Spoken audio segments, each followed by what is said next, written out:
វិតប្រែប្រួលគ្រប់គ្រាជួនកាលធ្វើឲ្យអ្នកនឿយហត់ព្រោះបានជួបរឿងមិនសមបំណងឬមួយក៏ជួបនឹងមនុស្សក្បត់ខ្ញុំដឹងថាអ្នកពិតជាចង់យល់ហើយខ្ញុំក៏យល់ពីអារម្មណ៍ជឿចត់ក៏ប៉ុន្តែខ្ញុំរត់នៅតែក្រោមឈរកុំឲ្យទុកប្រោបសង្កត់ជីវិតតែជួបបញ្ហា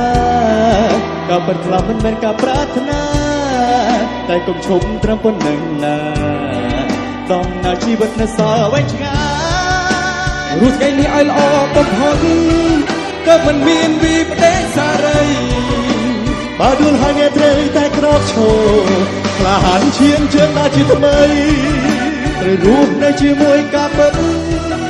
ត្រូវប្រត់ទទួលស្គមបរាជ័យបើដួលហើយអ្នកត្រូវតែក្រោកឈ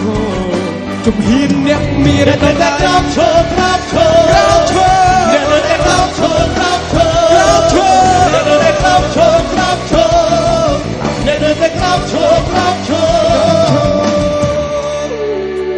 អាឈឺចាប់នៅក្នុងពេលនេះធ្វើឲ្យយើងបានស្គាល់ជីវិតអ្នកត្រូវត្រៀមខ្លួនទុកជាមុន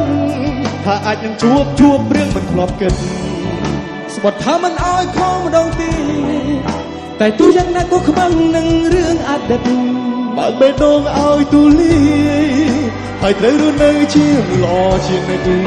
ជីវិតតែជួបបញ្ហាការពិតខ្លះមិនមែនការប្រាថ្នាតែកុំឈប់ត្រឹមប៉ុណ្្នឹងណាដំណើរជីវិតនៅសល់វែងឆ្ងាយរស់ថ្ងៃនេះឲ្យល្អបំផុតតែមិនមានវិបដិសារីបើទូលឲ្យអ្នកត្រូវតែក្រោកឈរជំហានអ្នកមានតម្លៃត្រូវរស់នៅជាមួយការពិត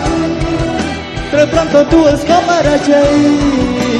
បើទូលឲ្យអ្នកត្រូវតែក្រោកឈរជីវិតអ្នកមានតម្លៃក្រោកឈរក្រោកឈរក្រោកឈរ